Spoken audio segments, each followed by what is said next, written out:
kita akan kenalan dengan seorang mantan direktur dari 4 perusahaan dan separuh hidup beliau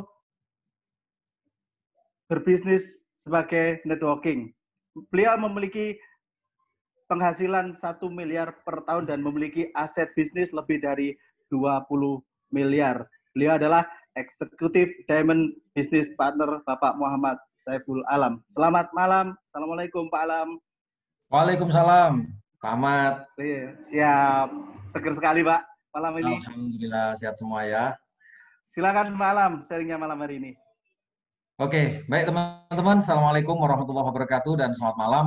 Saya ucapkan selamat bagi Anda yang sudah menunaikan ibadah puasa. Mudah-mudahan puasa kita diterima oleh Allah Subhanahu wa taala. Amin.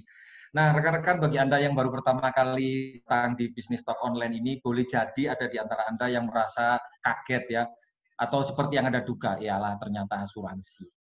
Mungkin Anda berpikir seperti itu. Nah, ada satu pertanyaan yang menarik buat Anda semua, dan itu menjadi pertanyaan penting buat saya. Tapi sebelum saya cerita, saya mau tunjukkan terlebih dahulu bahwa saya menjalankan bisnis ini bersama pasangan saya, Iwet, yang hari ini bersama kami di rumah, karena kita dalam kondisi work from home ya. Dan saya mengenal bisnis ini itu dari orang yang tidak saya duga, dia saya kenal lama, dari tahun 2005, beliau adalah seorang pengusaha tambang emas, namanya Pak Jenik, dan dari situlah awal cerita kami mulai bergulir. Saya masuk dalam bisnis ini dalam kondisi saya sedang tidak baik. Meskipun tahun 2012 saya merasa mempunyai semuanya, mobil ada, rumah ada, kendaraan ada, saya cukup mau kemana ada, uang ada, tapi ternyata ada satu kondisi yang tidak saya duga, bahwa anak saya sakit. Masuk rumah sakit, setiap hari kita harus siapin dana cukup besar dan saya tidak punya asuransi.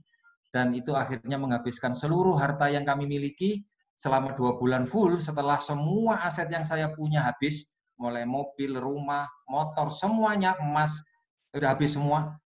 Akhirnya anak saya pamit untuk selama-lamanya. Dan itu merupakan pukulan yang berat buat saya sehingga saya tidak mempunyai harapan untuk melihat ke depan. Boro-boro untuk mau mempunyai income besar. Saya bisa berdiri, bernapas, bersyukur itu aja suatu hal yang sulit buat saya. Bahkan saya hampir setiap hari itu menyalahkan Sang Pencipta. Kenapa Tuhan itu tidak adil? Kenapa masalah itu datangnya kok kepada anak saya? Kok bukan kepada saya? Saya 42 tahun, sehat, istri saya sehat, saya tidak ada masalah, dan karena itulah saya menghindari asuransi. Nah, ini ada satu slide yang mungkin saya mau tunjukkan kepada rekan-rekan di sini ya.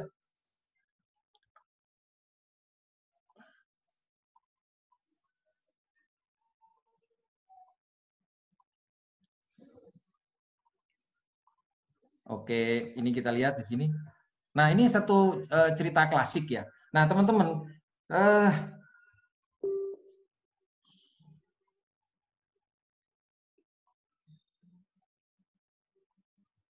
oke, ini cerita klasik ya. Teman-teman bisa nggak sih Anda hidup tanpa asuransi?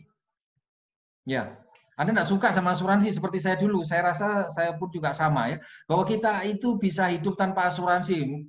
Buktinya banyak orang-orang nggak punya asuransi, dia tetap bisa hidup, bisa menyekolahkan anaknya dengan baik. Tapi pertanyaan kedua, benarkah hidup kita itu akan susah kalau kita tidak punya penghasilan? Saya rasa Anda setuju dengan saya. Karena segala sesuatu ini membutuhkan finansial yang baik. Bahkan untuk tujuan yang tidak baik pun Anda membutuhkan uang. Ya, tidak ada yang gratis di dunia ini. Nah, pertanyaannya mengapa bisa sampai tidak punya penghasilan? Inilah yang saya alami. Saya tidak punya penghasilan bukan karena saya tidak bekerja keras, bukan karena manajemen perusahaan yang kami bangun itu tidak bagus, tetapi karena memang ada sebuah risiko yang tidak saya duga, itu datang melalui anak saya. Nah, kondisi inilah yang akhirnya kita kenal dengan yang namanya sakit kritis. Kondisi gejala sakit kritis itu sudah sedemikian parahnya ya. Nah, dan uniknya meskipun rata-rata semua orang sudah banyak kena sakit kritis, tapi banyak orang yang masih mengabaikan. Ya, dipikir bahwa itu yang sakit kan orang lain. Saya loh masih sehat. Ya, ya wajar. Itu seperti yang saya alami. Tapi teman-teman, ketika kita menghadapi situasi itu, ya, kalau kita sakit kan kita butuh sehat. Ya, dan untuk sehat kita butuh obat dan obat itu butuh uang. Ternyata survei WHO termasuk survei kita sendiri, ternyata 90% orang yang ketika sakit itu mereka tidak siap dana secara medis, ya. 10%-nya siap. Coba kita cek rekening kita masing-masing. Ada nggak sih uang nganggur 120 juta kita hari ini? Saya rasa Anda semua setuju bahwa menabung itu penting, tetapi pertanyaannya, berapa nilai rekening tabungan yang Anda punya? Tidak semua orang punya. Kalaupun punya, ya mungkin tidak untuk yang ini, kan begitu ya. Nah, teman-teman, dengan kondisi yang seperti itu akhirnya saya bangkrut, saya masuk di bisnis ini dalam kondisi ya setengah hati. Ya, istri saya lah yang memaksa saya untuk masuk di asuransi ini. Dengan segala berat hati, akhirnya ya sudah saya jalani. Pikiran saya hanya cuma satu, saya tidak tertarik menjalankan sebuah bisnis yang gampang karena itu uangnya pasti kecil. Saya selalu mencari apa yang harus saya lakukan agar ekonomi kami ini bisa pulih kembali. Karena rumah sudah kejual, mobil sudah kejual, bahkan saya tinggalnya numpang.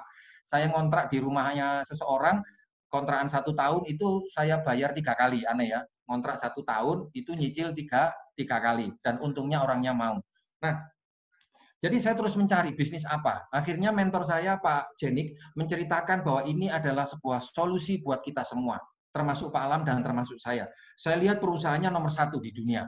Dan ini membuat saya menjadi semakin pede karena selama 25 tahun saya pernah menekuni bisnis network marketing, tak pernah saya bekerja sama dengan perusahaan kelas dunia yang sudah masuk di Forbes. Perusahaan multi level marketing yang pernah saya ikuti, itu hanya bisa dihitung dengan jari, paling sekitar 2 yang bisa masuk Forbes, yang 16-nya itu boro-boro masuk Forbes ya. Mereka bisa bertahan 3 tahun aja sudah luar biasa.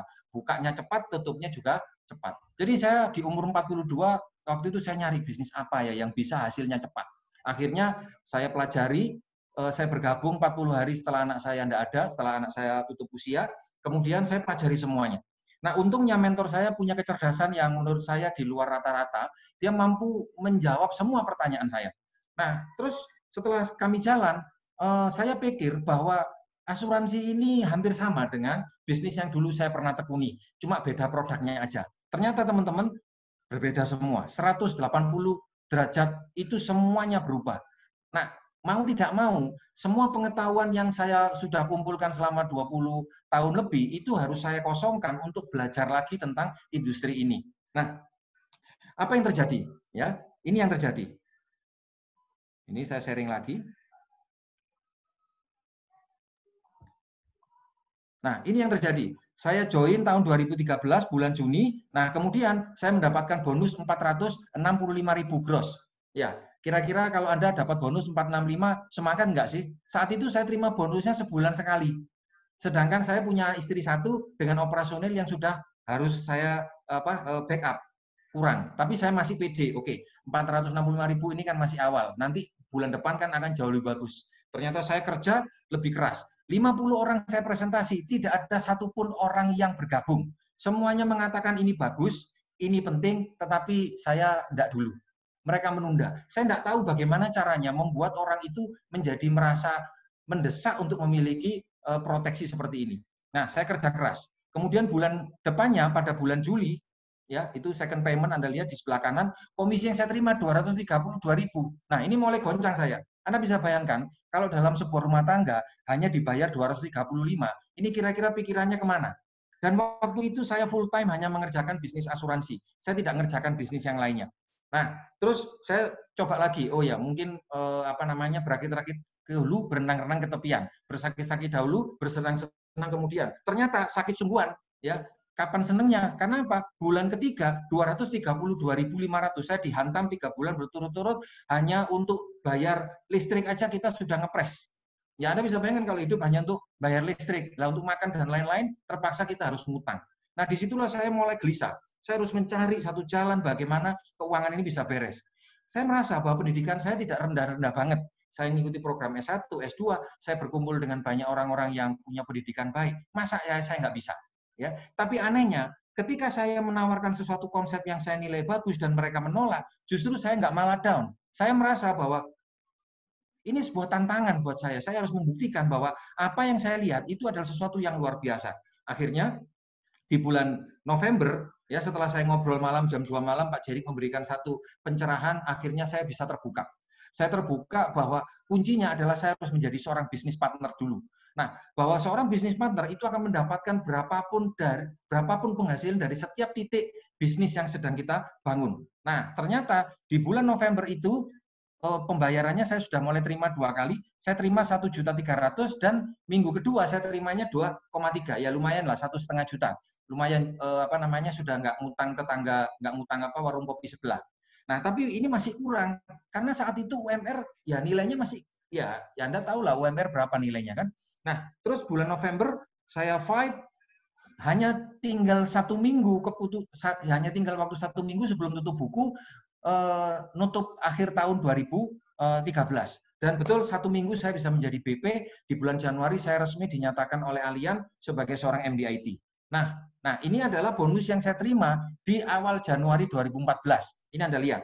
Bonus yang saya terima itu 6.123.000. Itu stabil ya. Nah, tapi yang mau saya tunjukkan kepada Anda bukan bonusnya. Yang saya tunjukkan kepada Anda bahwa income yang saya peroleh dari penjualan saya pribadi itu nilainya adalah 2,6444. Nah, Anda bisa bayangin, saya adalah orang yang masih belajar di dalam memasarkan produk asuransi. Karena bagi saya, asuransi itu produknya apa? Nggak ada barangnya, nggak jelas, tetapi kenapa harus bayar terus? Waktu itu saya benar-benar nggak mengerti. Tapi karena saya percaya dengan mentor saya, ya sudah saya ikuti. Komisi yang saya terima dari penjualan saya pribadi hanya 2,6 juta. Coba Anda perhatikan apa yang dikatakan oleh Pak Anto tadi. Kalau Anda mau jadi seorang MD-IT, kuncinya adalah Anda menjadi seorang core person, mempunyai penghasilan 1 juta, tetapi diduplikasi oleh banyak orang. Nah, ini terus saya jalan. 2014 saya jalan, saya mulai sponsori banyak teman-teman. Mau percaya, mau nggak percaya, nggak penting. Yang penting adalah ini saya tunjukkan ini perusahaan besar. Di sini mulai kita membangun support system, namanya New Univision. Di Januari 2015, komisi yang saya terima lumayan ya, sudah mulai 14 juta. Sudah mulai agak kaya sedikit ya. Tapi ya coba Anda perhatiin, komisi yang saya terima dari penjualan saya pribadi itu hanya 2,2 juta. Sisanya adalah dari pengembangan jaringan. Disitulah saya mulai belajar pentingnya bagaimana kita mengelola, memanage organisasi bisnis. Nah, di New Univision Anda akan belajar banyak, bukan hanya bagaimana teknik menjual, tapi bagaimana Anda bisa memanage orang-orang yang memiliki latar belakang dan cara berpikir yang berbeda-beda. Setahun kemudian, Januari, saya terima mulai 23 juta. 23.333, ini gross ya. Nah, coba Anda lihat, penghasilan saya waktu itu dari penjualan pribadi hanya 991.000. Seandainya saya tidak punya Allianz, saya hanya cuma pintar menjual, saya nggak punya bisnisnya, ya apa cukup ya, dengan punya istri yang cantik yang ya lipstiknya aja juga nggak murah ya. Nah, itu 900.000 tidak cukup ya. 1 tahun kemudian, bulan Januari 2017, income mulai naik ya, 24 juta. Penghasilan 2,5 ya. Jadi saya bertahan di situ dari penghasilan ini, tapi begitu kita sudah tahu pondasinya, tahu caranya, akhirnya ini melompat di 2018, saya mulai terima 50 juta. 53 juta stabil. Tapi perhatiin lagi, penjualan pribadi hanya 6 juta. Saya rasa 6 juta ini kan angka UMR ya, jadi nggak bisa kita punya penghasilan besar. Nah, alhamdulillah saya bersyukur kepada Allah, tahun 2019 kita dinyatakan menjadi seorang $1 million income team, MD-IT. Nah, pertanyaannya buat teman-teman di sini, apa sih modalnya? Ya, apa modalnya kalau Anda mau berhasil? Saya dulu berpikir bahwa pendidikan yang tinggi itu bisa menjadi jalan kita untuk menjadi orang yang berhasil. Ternyata faktanya banyak orang yang gagal dengan pendidikan yang terlalu tinggi. Banyak orang yang pendidikannya SMA, dia justru bisa berhasil, ya. Nah, tapi ternyata kunci utamanya bukan di pendidikan. Kunci utamanya itu adalah impian. Apa impian Anda? Apakah Anda betul-betul digerakkan oleh satu motivasi? Anda mau bangkit ataukah tidak? Semakin jelas dan semakin kuat impian Anda, maka Anda akan menemukan mentor-mentor yang tepat. Guru akan datang kalau muridnya siap. Nah, jadi MD-IT itu sebenarnya, ini saya mau menyampaikan pada Anda semua, mudah kalau Anda tahu caranya. Jadi kalau Anda hari ini bonusnya masih kecil, 200.000, tidak ada masalah, karena saya juga pernah mengalami hal itu. Ini hanya masalah waktu aja. Apa bedanya Anda dengan saya? Karena saya bergabung lebih awal. Caranya sama, perusahaannya sama, produknya sama, masalahnya sama, maka Anda punya hak untuk berhasil. Oke? Nah, tentu saja caranya bagaimana? Anda membutuhkan satu support, satu cara, satu tools. Ibarat kalau itu lompat galah, tempat impian Anda cukup tinggi, Anda butuh kayu yang akan bisa membuat Anda melompat. Nah, disinilah pentingnya Anda belajar bagaimana membangun bisnis ini. Tidak cukup Anda hanya menggunakan pengetahuan Anda yang lama.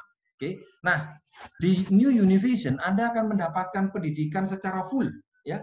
Bahwa pendidikan itu tidak akan membuat Anda akan jadi lebih baik, tapi pendidikan itu akan membuat diri Anda akan menjadi diri Anda yang sesungguhnya. Anda akan menjadi utuh. Kenapa? Karena orang yang lebih baik di dunia ini adalah orang yang bisa memberikan manfaat buat orang lain. Itu nasihat dari Rasul, ya. Di sini Anda akan belajar tentang konsep sukses. Anda belajar konsep yang tidak banyak diajarkan di bangku kuliah. Nah, sebagian besar orang-orang yang di luaran sana yang punya pendidikan tinggi itu sudah belajar cara menetapkan impian yang tepat, tapi anehnya, meskipun mereka bekerja tahu cara menetapkan impian, mereka ini bekerjanya untuk mensukseskan kehidupan orang lain. Mereka rela untuk mencapai impiannya orang lain. Nah, itu bukan pilihan buat saya. Silakan kalau Anda mau bekerja ikut orang lain, tetapi kapan saatnya Anda mulai memikirkan masa depan Anda sendiri? Karena semua itu adalah pilihan, ya. Nah, dan untuk bisa mencapai impian Anda membutuhkan kerja keras, ya. Anda mau menghindari kerja keras sekarang, suatu saat nanti Anda harus bekerja keras.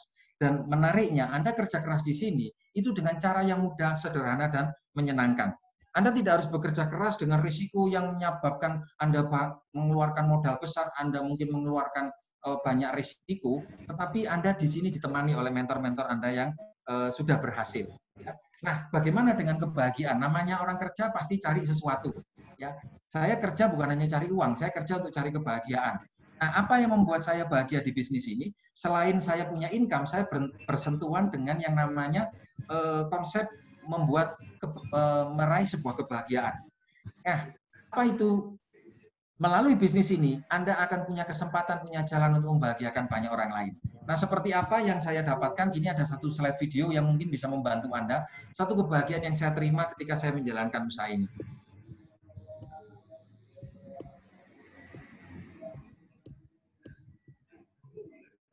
Halo teman-teman, hari ini kita di Lotte Mart di Sogongdong, di Metro Seoul yang ada di Korea Selatan. Nah, kita bisa melihat sendiri, kami mengalami sendiri, saya sama Mas Santo, bagaimana lifestyle para MDIT, teman-teman yang sudah memiliki finansial baik di mall yang duty free ini. Artinya, untuk bisa memiliki satu lifestyle yang baik, maka kita membutuhkan finansial yang cukup kuat. Nah, karena itu, jika Anda punya mimpi ingin jalan-jalan trip ke luar negeri, apalagi free, Anda tidak bisa melepaskan dari yang namanya belanja. Nah, kalau Anda tidak mempunyai cukup bonus yang besar dan stabil, maka Anda hanya jadi pengamat saja. Anda jadi penonton. Karena itu, teman-teman, bangun bisnis ini dengan serius, miliki satu struktur bisnis yang betul-betul akan bisa mengantarkan Anda punya penghasilan yang betul-betul Anda inginkan. Tidak hanya sekedar penghasilan saja. Nah, kami mengajak Anda untuk meleverage bisnis Anda dengan Anda datang di pertemuan Live Today. Kalau Anda punya penghasilan besar, jangan Anda berpikir saya ngajak 1 orang, 2 orang, karena itu tidak akan memberikan efek besar terhadap bisnis Anda. Justru Anda yang akan rugi. Kan gitu, Mas Santo? Betul, Pak. Betul. Nah, kalau Anda kepingin penghasilan yang besar, bawa banyak orang, jangan tanggung-tanggung, karena semua itu akan kembali lagi kepada Anda. Percayalah bahwa orang sukses adalah orang yang mengerti perbedaan antara investasi dengan pengeluaran. Sampai ketemu di negara Istanbul. Teman-teman semua, saya baru merasakan seperti shock terapi melihat sebuah harga kaos katang aja harganya 2,5 juta. Padahal kalau di Surabaya di Widosari kaos dalam 2,5 juta. Terasa kena terapi. Oleh karena itu, jika kita keluar negeri hanya pakai uang 1 juta, seperti hanya uang 1 juta di Surabaya. Oleh karena itu, jika teman-teman Live Today cuma bawa 1 orang, lupakan impian keluar negeri. Pastikan Live Today di atas 30-50 orang sampai sumpah di Live Today. Dengar tuh katanya Pak Anto, dengar katanya Pak Alam. Wis manut tok wis. Live Today, udah wis gak ono maneh. Live Today paling penting. Kapan lagi kita bahasa Jawa di Korea? Nggak ada. Daripada Anda pakai kaos kotang, lebih baik datang ke Live Today. Yes. Oke, see you. Oke, teman-teman, yang terakhir dari saya, kebahagiaan yang saya alami sebenarnya bukan hanya uang. Semua orang bisa punya kesempatan ke luar negeri, tapi kalau gratis ke luar negeri apa boleh buat. Kemarin waktu kita ke Korea itu 8 pasang kita jalan-jalan dan sebentar lagi kita akan bersama-sama. Yang kemarin saya dapat trip itu ke Los Angeles ya sama Mas Anto. Itu satu kebanggaan ya. Dan di tahun ini saya bisa bantu satu orang bisa menjadi MDIT, satu orang bisa menjadi SBP, dan tahun yang akan datang akan banyak sekali orang-orang yang menjadi SBP. SBP adalah orang yang punya income 500 juta seperti Pak Anto. Kira-kira kalau orang sudah jadi MDIT, beli kaos kotak 2 juta, kira-kira ada duit nggak sih? Nah, karena itu teman-teman, ayo segera Anda ambil keputusan untuk bergabung, mumpung dalam kondisi Anda masih sehat, masih baik.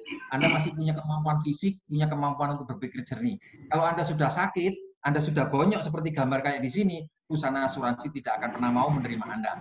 Nah, kalau Anda merasa nggak punya uang, justru karena nggak punya uang, pikirkan bagaimana caranya.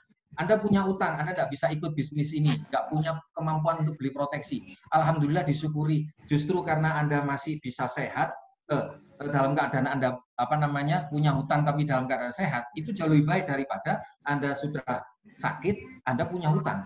Siapa yang mau membayari semua pengeluaran Anda?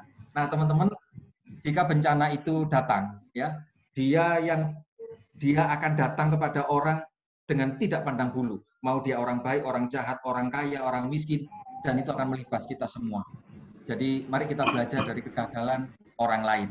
Nah, siapa tahu bisnis ini akan bisa menjadi jalan kebaikan untuk kita semua, karena sebaik-baik manusia yang bisa bermanfaat untuk orang lain. Anda menunjukkan peluangnya, orang lain yang terus mendoakan kepada Anda. Terakhir kalimat dari saya, bahwa sesungguhnya rasa syukur yang saya dapatkan adalah kalau ada pepatah gajah mati meninggalkan belang, harimau mati, gajah mati meninggalkan gading ya, harimau mati meninggalkan belang, manusia mati meninggalkan nama dan meninggalkan warisan. Bagaimana dengan Anda? Oke, terima kasih. Demikian Pak Ahmad.